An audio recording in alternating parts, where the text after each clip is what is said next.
Kita menuju ke Pak Ilham. Pak Ilham. Ya, Pak Ilham, ini KPU kembali disoroti kali ini karena peristiwa pemecatan Ketua KPU yang berkaitan dengan kasus asusila. Sebagai orang yang pernah juga memimpin di KPU, merespon peristiwa seperti ini bagaimana?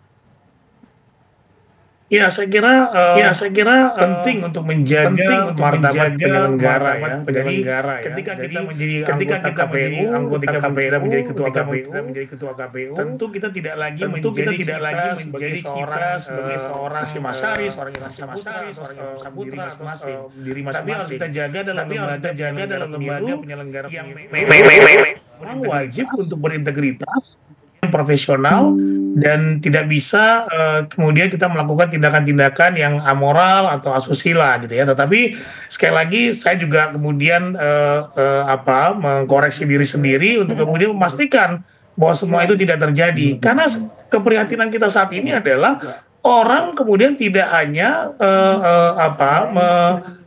meragukan orang yang terkena kasus tersebut, tetapi juga meragukan lembaganya. Karena kita adalah bagian tidak terpisahkan dari lembaga tersebut ketika kita menjadi anggota atau ketua dari penyelenggara pemilu. Nah, ini yang harus kemudian dipahami oleh seluruh teman-teman KPU RI, KPU Provinsi, dan KPU Kabupaten Kota. Tapi seperti ini juga Pak Ilham, ini kan kasusnya berkaitan dengan personal yang tidak bisa dilepaskan dari jabatannya sebagai ketua KPU. Bukan hanya mencoreng lembaga, tapi secara general juga semuanya dianggap negatif oleh publik, Pak Ilham. Betul.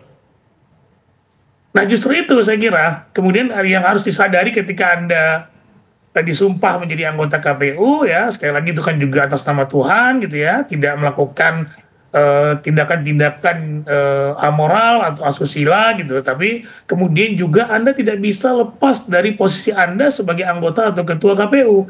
Dia melekat ya. Jadi seperti saya sampaikan, reaksi publik saat ini tidak hanya kemudian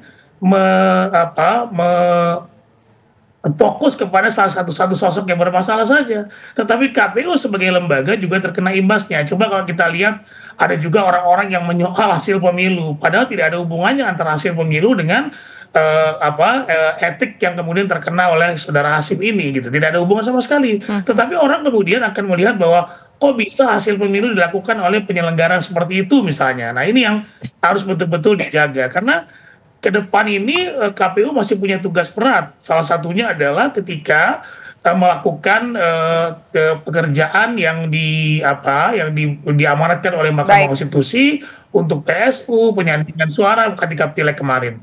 Oke, baik. Sekarang kita ingin menuju ke Bang Doli. Bang Doli, pertanyaan menggantung saya tadi adalah Komisi 2 dalam hal ini juga di Golkar sempat mengatakan bahwa supaya Hashim Asyari ini ataupun juga komisioner KPU ini, ketua KPU ini menjaga sikap. Menjaga sikap ini apakah berkaitan dengan peristiwa yang mengagetkan kemarin, putusan dari DKPP, atau in general? Ya, saya kira ini harus menjadi pelajaran ya buat kita semua, terutama para penyelenggara pemilu ya, baik di tingkat nasional, provinsi, kabupaten, kota, dan bukan hanya KPU saja, tetapi juga Bawaslu. Karena mereka harus paham bahwa institusi yang mereka pimpin, yang mereka sekarang berada di sana adalah institusi penting dan strategis. Saya sering menyatakan mereka ini selalu berada tempatnya adalah di hulu, ya. Jadi mereka yang memproses semua, yang sehingga menghasilkan institusi penyelenggaraan pemerintah selama 5 tahun. Nah, jadi sebetulnya mereka ini bidannya. Nah, kita bisa bayangkan kalau yang menghasilkan produk atau institusi yang menyelenggarakan pemerintah selama 5 tahun ini bermasalah, ya tentu kita khawatir nanti juga akan berdampak kepada produknya, walaupun tidak ada hubungannya langsung ya urusan dengan masalah Hashim Asyari pada kali ini. Nah, jadi dan kami sebetulnya sudah mengingatkan ya berkali-kali, bahkan sempat ada yang menyampaikan teguran keras pada saat rapat-rapat di DPR. Nah, itu kami lakukan karena sebagai bentuk tanggung jawab moral kami ya, bahwa karena mereka yang memilih dan menetapkan itu adalah Komisi 2, makanya kalau ada hal-hal yang kami anggap terindikasi terjadi penyimpangan, kami cepat merespons dan kemudian memberikan masukan, saran, teguran ya, baik biasa-biasa saja maupun keras. Nah, apalagi kasus yang dihadapi oleh Hasyim Asyari ini kan udah berulang sebetulnya, ya.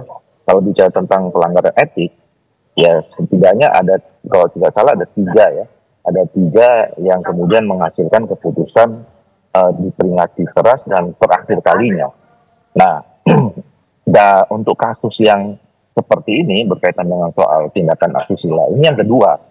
Ya, kalau kita dengar pernah ingat dulu ada soal wanita emas, nah waktu itu juga dikasih teguran keras. Nah, karena sudah diulangi 2 kali, maka di atas teguran keras yang terakhir kali ya saya kira ya apa yang diputuskan oleh DKPP ini yang memberhentikan bagi anggota. Nah, jadi sekali lagi menurut saya ini kita ambil hikmahnya, ya. Kita ambil pelajaran buat kita semua, terutama dengan penyelenggara pemilu. Tidak ada yang kebal hukum, tidak ada orang yang merasa paling hebat. Semuanya bisa hilaf, bisa tersandung. Nah, oleh karena itu sekarang harus kita jaga. Di depan mata sudah ada pilkada serentak tahun 2024, tinggal beberapa bulan lagi, dan saya kira fokus kita ke sana saja. Bang Doli, tapi seperti ini, Bang Doli, Komisi 2 yang kerap menggelar uji kepatutan dan juga kelayakan terhadap pimpinan KPU merasa kecolongan tidak? Ada individu yang ternyata mengagetkan kita semua. Ya, tentu kita merasa prihatin ya dengan peristiwa ini, dan terus terang saja ya ini mungkin menjadi evaluasi buat kita ya, buat kami di Komisi 2 bahwa nanti ke depan mungkin harus lebih selektif lagi, kriteria-kriterianya mungkin harus ditambah ya, karena memang sebetulnya dari awal kami itu kan selalu memberikan catatan bahwa penyelenggara pemilu itu seharusnya selain punya teknik kepemiluan yang baik gitu ya, tetapi juga seharusnya mereka punya integritas, punya kekuatan etik dan moral dan seterusnya gitu. Nah, memang kan soal etik dan moral ini kita susah ngujinya ya. Dalam fit and proper test seperti yang selama kita lakukan. Nah, mungkin ke depan harus juga dibuat satu mekanisme atau konsep seleksi yang juga lebih holistik, melihat seseorang calon-calon komisioner ini untuk bisa menjadi orang yang cukup baik ya. Jadi bukan hanya sekedar masalah soal teknis kepemiluan, memahami regulasi kepemiluan, paham tentang soal peraturan perundangan, tetapi juga yang bersangkutan harus mempunyai integritas, kekuatan moral dan etik. Karena ini menjadi, seperti saya katakan tadi, penyelenggara pemilu ini lembaga yang strategis, karena mereka yang menghasilkan presiden, anggota DPR, seluruh DPD RI dan seterusnya, bahkan kepala.